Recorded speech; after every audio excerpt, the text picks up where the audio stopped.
Hello friends, welcome to my channel movies 360 explain. और आज मैं एक्सप्लेन करने जा रही हूँ movie Army of the Dead को, जो 2021 में रिलीज हुई है। ये एक एक्शन हॉरर मूवी है। इस मूवी पर 2007 से काम हो रहा था, जो कि अब जाकर बनी और रिलीज हुई है। इस मूवी के डायरेक्टर और राइटर हैं जैक स्नाइडर।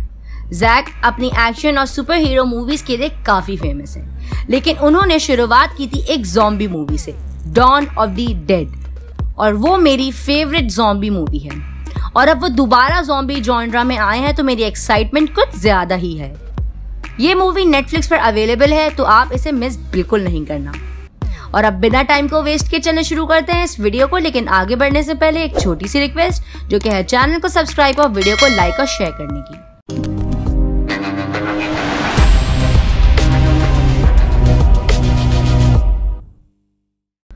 मूवी के स्टार्ट में हम देखते हैं कि यूएसए के एरिया 51 से एक मिलिट्री कॉन्वॉय निकला है और वो कोई बहुत ही खास चीज को ट्रांसपोर्ट कर रहे हैं। वहीं सामने से कार में आ रहा था एक कपल, जिनकी अभी अभी शादी हुई है। रोड पर उनका ध्यान ना होने की वजह से वो सीधा मिलिट्री ट्रक से टकरा जाते हैं। अब वो पैकेज खुल गया और सारे सोल्जर सोच में थे कि आखिर उसमें है क्या। उसके अंदर था एक ज़ॉम्बी जो बाहर निकलकर सब पर अटैक करने लगता है, और गोलियों का उस पर कोई असर था ही नहीं। ऐसे वो सब सोल्जर्स को मार देता है और मरे हुए सोल्जर्स ज़ॉम्बी में तब्दील हो रहे थे। और वो अब देख रहा है लास वेगास को, क्योंकि अब उसका अगला टारगेट वही है। तो दोस्तों, ये था इंट्रो। चलें अब हम इसे अच्छी तरह से समझ लेते हैं। ये जो ज़ॉम्बी है, ये सबसे पहला ज़ॉम्बी है। इसी ने चेन को स्टार्ट किया। और जैसा कि हम देख सकते हैं कि ये एक सोल्जर था, जिसके ऊपर काफी एक्सपेरिमेंट्स किए गए, और ये एक्सपेरिमेंट्स हो रहे थे एरिया 51 में। और एरिया 51 एलियंस के लिए फेमस है। और एक बहुत ही इंपॉर्टेंट चीज जो आपने इंट्रो में मिस कर दी, वो थी ये है 2 यूएफओस, यानी कि गवर्नमेंट ने एलियंस की मदद से ये ज़ॉम्बी बनाया है। इसका मतलब कि ये वायरस वाला ज़ॉम्बी नहीं है। अब सवाल ये है कि ये ज़ॉम्बी आखिर बनाया ही क्यों? गवर्नमेंट ऐसे एक्सपेरिमेंट्स क्यों कर रही है? क्योंकि वो बना रहे हैं सुपर सोल्जर्स, जो मरने से भी ना मरे। यहाँ अब सब कुछ क्लियर हो गया होगा, लेकिन यहाँ एक कमी भी थी। एक सोल्जर को तो ज़ॉम्बी ने काटा भी नहीं, फिर भी वो ज़ॉम्बी बन गया बस जबड़ा निकालने पर। शायद उसे ऑफ स्क्रीन काटा हो, लेकिन ये कमी तो है ही। अब आगे बढ़ते हैं। आगे हमें दिखाया जाता है कि कैसे लास वेगास में बहुत से लोग ज़ॉम्बी बन गए और हर तरफ तबाही मच गई। अब ज़ॉम्बी आउटब्रेक को रोकने के लिए वहां मिलिट्री भेजी गई। यहाँ हमें कुछ कैरेक्टर्स दिखाए जाते हैं। स्कॉट वॉर्ड, उसका साथी वेंडरो, 2 और साथी मारिया और कैली। ये सब भी ज़ॉम्बीज को मारने में लगे हुए थे, लेकिन बात नहीं बनी। ज़ॉम्बीज से छुटकारा नहीं मिल रहा था, इसलिए ये डिसाइड हुआ कि उन्हें लास वेगास में ही क्वारंटीन कर दिया जाएगा, और यही किया गया। लेकिन इस सब के बीच कैली मारी गई और स्कॉट कुछ भी नहीं कर पाया। अब पूरी दुनिया सेफ थी, क्योंकि ज़ॉम्बीज लास वेगास में कैद थे, लेकिन खतरा तो वो थे ही। इसीलिए गवर्नमेंट ने डिसाइड किया है कि वो लास वेगास पर न्यूक्लियर बॉम्ब गिराएंगे, ताकि ज़ॉम्बीज का सफाया हो जाए। अब हम देखते हैं स्कॉट को, जो कि एक रेस्टोरेंट में शेफ है। उससे मिलना आता है एक बिजनेसमैन तनाका, अपने सिक्योरिटी हेड मार्टिन के साथ। तनाका स्कॉट को एक जॉब ऑफर करता है लास वेगास में जाने की। वहां उसका एक कसिनो है, जिसके वॉर में पूरे $200 मिलियन हैं। स्कॉट को वो पैसे लाने हैं और बदले में उसे $50 मिलियन मिलेंगे। अब वो उसे खुद के पास रखेगी, अपनी टीम में बांटे। ये उस पर है। ये एक बहुत अच्छी डील है, क्योंकि जल्दी ही वो शहर तबाह हो जाएगा। तनाका उसे सुबह तक का टाइम देता है और फिर वो वहां से चला जाता है। यहाँ हमें एक बात पता चलती है कि स्कॉट की वाइफ भी ज़ॉम्बी बन गई थी, और स्कॉट ने उसे खुद मारा था, वो भी अपनी बेटी कैट के सामने। तब से वो ना उसके साथ रहती है और ना ही उससे बात करती है। कैट काम करती है WHO के लिए, और इस वक्त वो है लास वेगास के बाहर बने क्वारंटीन जोन में, जहाँ उसकी एक फ्रेंड है गीता, और उसके 2 बच्चे भी हैं। यहाँ हम लिली को भी देखते हैं, जो कि एक कोयोटा है, यानी कि वो लास वेगास में लोगों को भेजती है। और गीता भी अंदर जाना चाहती है पैसों के लिए, क्योंकि उससे वो खुद और अपने बच्चों की लाइफ सही कर सकती है इस क्वारंटीन जोन से निकलकर। वहीं हम बर्ट को भी देखते हैं जो कि एक अब्यूजिव गार्ड है। उधर स्कॉट ने डिसाइड कर लिया था कि वो ये जॉब करेगा। वो तनाका को कॉल करके बता देता है कि वो ये करने को तैयार है। और हम यहाँ काफी हाई रैंक्स के ऑफिसर को भी देखते हैं। और अब स्कॉट लग जाता है अपनी टीम बनाने में। सबसे पहले जाता है वो मारिया के पास और उसके बाद वैन के।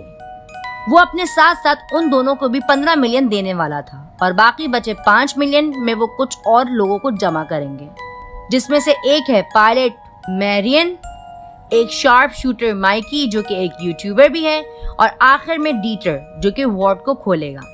वो सब तैयारियों में लग चुके थे और यहाँ हम वैन के चेस्ट पर एक ओमेगा सिंबल देखते हैं जो कि रेफरेंस है ज़ैक स्नाइडर की जस्टिस लीग के विलन डार्कसीड का। अगले दिन वो सब मिलते हैं और अब इस टीम में कुछ और लोग भी जुड़ चुके थे, माइकी की साथी चैम्बर्स और मार्टिन भी।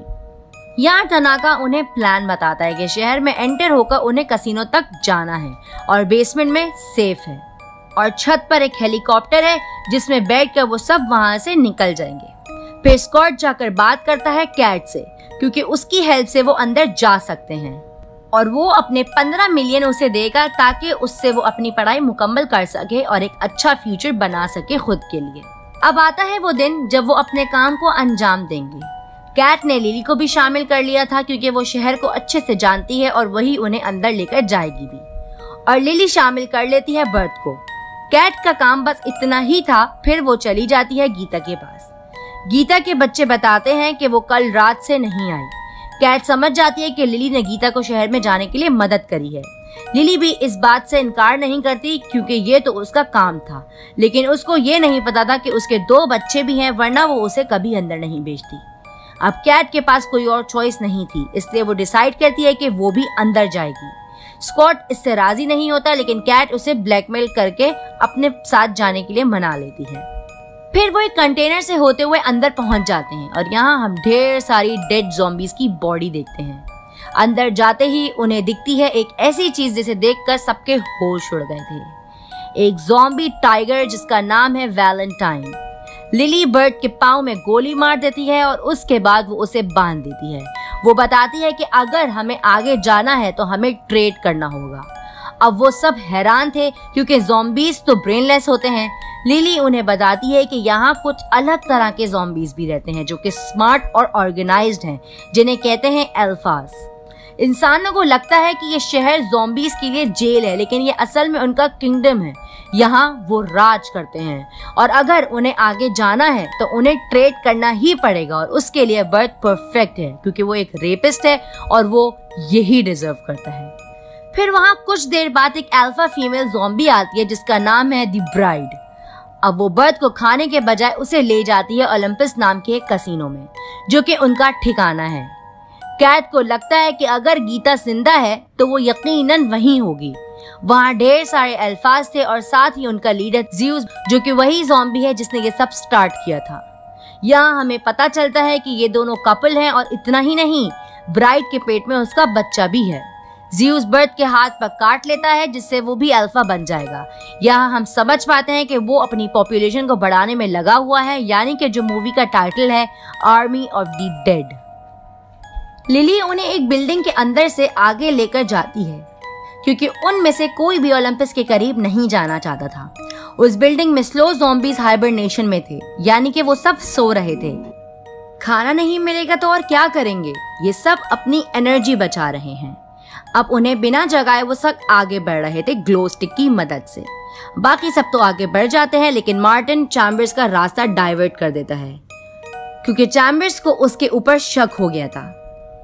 रास्ता भटकते ही वो गलती से ज़ॉम्बीज को जगा देती है और यहाँ शुरू होता है एक लाजवाब एक्शन।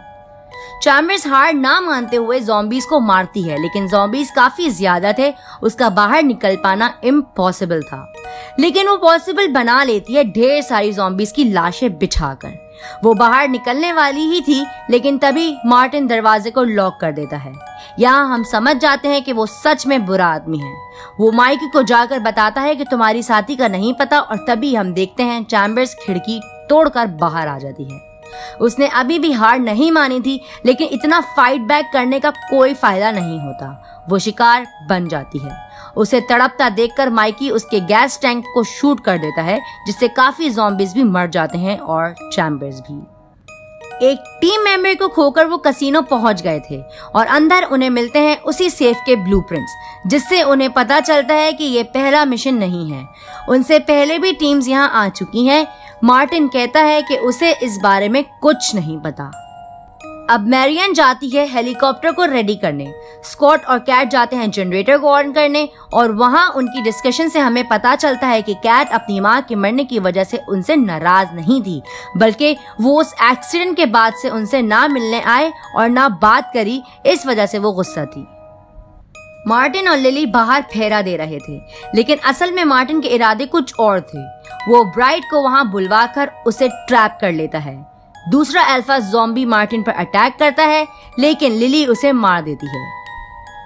यहाँ हम देखते हैं कि गीता 2 और लेडीज के साथ ओलंपस में ही होती है और यहाँ ज़ीउस एक को अपने साथ ले जाता है। अब मार्टिन ब्राइट का सर काटने लगता है और वो बहुत जोरों से चीख रही होती है, जिसे ज़ीउस भी सुन लेता है। उसका सर काटकर वो एक बैग में डाल देता है और बताता है कि सर बहुत ज्यादा कीमती है, तनाका के लिए भी और गवर्नमेंट के लिए भी। ऐसा क्यों, वो आपको आगे पता चलेगा। दूसरी तरफ वैन, माइकी और डीटर जाते हैं सेफ की तरफ और वहां पर उन्हें मिलते हैं कुछ स्केलेटन्स, जिन्होंने सेम उनके जैसे कपड़े पहने हुए थे। यही वो लोग हैं जो उनसे पहले यहाँ सेफ से अमाउंट निकालने आए थे। यहाँ वैन एक काफी इंटरेस्टिंग थ्योरी बताता है, जिसके हिसाब से ये सब एक लूप होल में फंसे हो सकते हैं और ये बार बार यहाँ पैसे निकालने आते हैं, लेकिन कामयाब नहीं हो पाते और जितनी बार भी ये फेल होते हैं उन्हें फिर से स्टार्ट होना होता है। ये थ्योरी काफी इंटरेस्टिंग है, लेकिन इस मूवी में इसका कोई रोल नहीं। शायद हमें आगे जाकर इसके बारे में कुछ बताया जाए। अब यहाँ पर उन्हें एक बैड न्यूज भी मिलती है। बॉम्ब को सनसेट के बाद गिराना था, लेकिन वो बॉम्ब गिराने का टाइम जल्दी कर देते हैं और अब उनके पास 1.5 घंटा है वहां से निकलने के लिए और इसमें काफी मुश्किल होगी क्योंकि वो हेलीकॉप्टर कबाड़ा है। खैर, डीटर अपने काम में लगा हुआ था और अब उन्हें वेट करना था बस सेफ के खुलने का। हम देखते हैं ज़ीउस को, जो कि अपनी ज़ॉम्बी हॉर्स पर बैठकर वहां आता है और ब्राइट के बिना सर की डेड बॉडी को देखकर वो पागल हो जाता है, क्योंकि आपको याद होगा कि वो प्रेग्नेंट थी। वो उसे वहां से लेकर जाता है ओलंपस में और वहां उसके पेट को चीरकर निकालता है ज़ॉम्बी बेबी को, जो कि पहले नीला था और बाद में उसका रंग बदल गया और अब ज़ीउस उनसे बदला लेने की तैयारी करता है। वहां दूसरी तरफ सेफ भी खुल गया था। वो पैसे को जमा कर रहे थे, तभी स्कॉट ध्यान देता है कि कैट वहां से गायब थी। वो समझ जाता है कि वो ओलंपस में गई है और हम देखते हैं कि ज़ीउस अपनी आर्मी के साथ बाहर आ चुका है उन्हें मारने के लिए। स्कॉट कैट को लेने अकेले ही जा रहा था, लेकिन मारिया उसके साथ जाती है। तभी अल्फाज वहां आ जाते हैं और एक ही झटके में मारिया मारी जाती है, एकदम अनएक्सपेक्टेड। अब टाइम था वहां से निकलने का, लेकिन मार्टिन उन सबको वहां फंसाकर चल देता है। यहाँ पर वो रिवील करता है कि पैसा कभी जरूरी था ही नहीं। ये पूरा मिशन था उस ज़ॉम्बी के सर के लिए, क्योंकि वो सर बाकी ज़ॉम्बीज को कंट्रोल कर सकता है और उसकी हेल्प से गवर्नमेंट बनाएगी ज़ॉम्बीज की एक आर्मी, यानी कि आर्मी ऑफ द डेड। ये पूरा mission he army of the dead के लिए था और हम टाइटल को इधर उधर जोड़ रहे थे। खैर, मार्टिन उन्हें फंसाकर चला गया, इसीलिए वो अब अपना रास्ता खुद ही बना रहे थे और हम देखते हैं कि वैन और डीटर के पास ज़ीउस आ जाता है और उसका सर कवर्ड होने की वजह से गोली उसके सर में लग ही नहीं सकती। फिर दोनों में फाइट होती है, लेकिन ज़ीउस बहुत ही पावरफुल होता है। वो वैन को काटने ही वाला था कि डीटर उसे बचा लेता है। खुद को सैक्रिफाइस करके वो वैन को बंद कर देता है सेफ में। मार्टिन बाहर निकलकर जब बैग खोलकर देखता है तो उसके अंदर सर था ही नहीं, क्योंकि लिली ने वो सर निकालकर उसके अंदर मशीन रख दी थी और अब वो वहां से निकल भी नहीं सकता था, क्योंकि वहां आ जाती है वैलेंटाइन और वो उसे बहुत ही बुरी मौत मारती है। और ये सीन बहुत लंबा है। इस सीन को देखते वक्त अगर आप कुछ खा पी रहे हो तो इसे थोड़ी देर के लिए साइड में रख दें, वरना खाया हुआ सब निकल जाएगा। अब हम देखते हैं कि लिली, माइकी और स्कॉट छत पर जाने की कोशिश कर रहे थे और यहाँ हमें बहुत ही अच्छा एक्शन सीक्वेंस देखने को मिलता है। और तभी हम देखते हैं कि माइकी एक ज़ॉम्बी को शूट करता है, तो ज़ॉम्बी नहीं एक रोबोट होता है, लेकिन इस चीज़ को मूवी में एक्सप्लेन नहीं करा गया। फिर हम देखते हैं कि माइकी पकड़ा जाता है और जो थोड़े बहुत पैसे वो लेकर जा रहे थे अब वो भी लेकर नहीं जा सकते। माइकी समझ जाता है अब उसे मरना ही है, तो वो ढेर सारे ज़ॉम्बीज़ को अपने साथ लेकर मरता है। लिली और स्कॉट छत पर पहुंच जाते हैं और उनके पीछे जियूस भी। मैरियन हेलीकॉप्टर को स्टार्ट करके बैठी थी। लिली जियूस को ब्राइड का सर दिखाकर रोक लेती है और स्कॉट और मैरियन को जाने का कहती है और वो दोनों वहां से निकल जाते हैं। लिली उन्हें देख ही रही होती है कि जियूस रॉड से उस पर अटैक कर देता है, लेकिन लिली ब्राइड के सर को ठिकाने लगा देती है, यानी कि उसे खत्म कर देती है गिराकर। यहाँ से स्कॉट सीधा जाता है ओलंपस। वहाँ कैट को गीता मिल चुकी थी और गीता की फ्रेंड को ज़ॉम्बी बर्थ खा चुका था।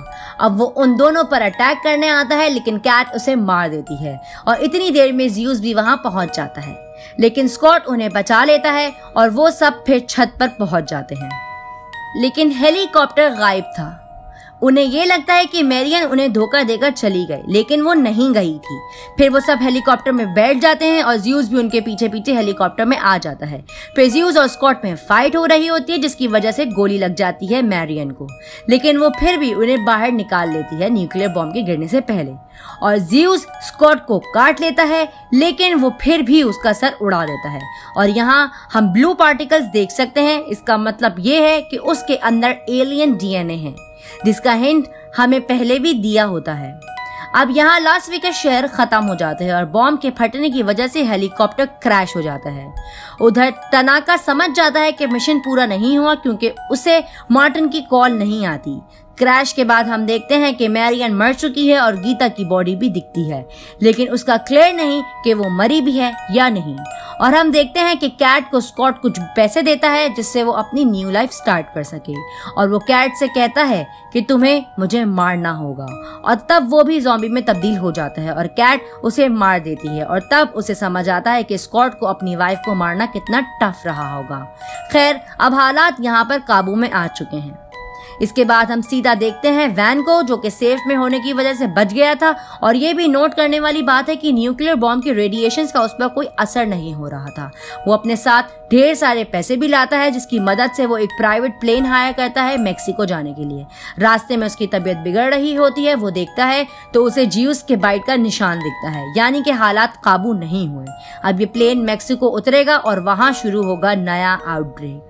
और बहुत ज्यादा पॉसिबिलिटीज ये भी हैं कि वैन नया अल्फा लीडर बन जाए, क्योंकि जो हिंट हमने स्टार्टिंग में देखी थी ओमेगा सिंबल की वैन पर, तो यही हो सकता है जैसे डार्कसाइड एक बहुत बड़ा विलन है, वैसे ही अब इस मूवी में वैन विलन होगा। इसी के साथ ये मूवी एंड हो जाती है एक सीक्वल की होप के साथ।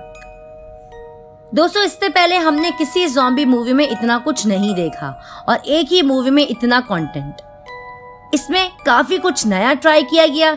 इसमें ज़ॉम्बीज भी अलग थे और अब हम इसका सीक्वल भी देखना चाहते हैं और स्टोरी भी जानना चाहते हैं, स्पेशली जियूस की। और जो टाइम लूप वाली थ्योरी थी वो भी पॉसिबल हो सकती है। और इसमें हमें डीटर को मरते हुए भी नहीं दिखाया, तो हो सकता है वो हमें इसके सीक्वल में देखने को मिले। ये मूवी जैक की 2004 में आई डॉन ऑफ द डेड से रिलेटेड नहीं है और बहुत से लोग इस मूवी को पेनिनसुला की कॉपी कह रहे हैं। लेकिन मैं ये बात क्लियर कर दूं कि ये मूवी पिछले 17 सालों से अटकी हुई थी। जी हाँ, जैक ने ये स्टोरी दी थी वार्नर ब्रोस को, लेकिन वो इसमें इंटरेस्टेड नहीं थे और ये स्टोरी सालों तक वहीं पर फंसी रही। इतने सालों तक धूल खाने के बाद नेटफ्लिक्स ने इसे बाय कर लिया। उन्होंने जैक को फुल फ्रीडम दी और साथ में $90 मिलियन। तभी ये मूवी ऐसी बन पाई, जो कि वार्नर ब्रोस में कभी ऐसी नहीं बन पाती। दोस्तों, ज़ॉम्बी मूवीज में कोई ना कोई एक कैरेक्टर ऐसा जरूर होता है जिसकी वजह से बहुत से लोगों को मरना पड़ता है, और इस मूवी में वो कैरेक्टर है कैट का। उसकी वजह से स्कॉट और उसकी टीम लेट हो जाती है कैसीनो से निकलने में, और फिर मारिया, माइकी और लिली मारे जाते हैं। और जिसको बचाने के लिए वो जाती है, यानी गीता को, तो वो भी मारी ही जाती है, और साथ में मैरियन भी। अगर कैट शुरू से बेवकूफी नहीं करती तो स्कॉट और उसकी टीम मरती नहीं। लेकिन ज़ॉम्बी मूवीज में ऐसे कैरेक्टर्स आपको लाजमी देखने को मिलेंगे। तो इस वीडियो में बस इतना ही। अगर आपको ये वीडियो और मेरा एफर्ट पसंद आया हो तो इस वीडियो पर लाइक और कमेंट जरूर करना, और ऐसे ही एक्सप्लेनेशंस देखने के लिए मेरे चैनल को सब्सक्राइब लाजमी करना। और अगर आपको किसी मूवी या सीरीज की एक्सप्लेनेशन चाहिए तो उसे कमेंट बॉक्स में मेंशन करना ना भूलना। तो मिलते हैं आपसे नेक्स्ट वीडियो में, तब तक के लिए आप मेरे चैनल की दूसरी वीडियोस को एंजॉय कर सकते हैं। Till then bye, take care.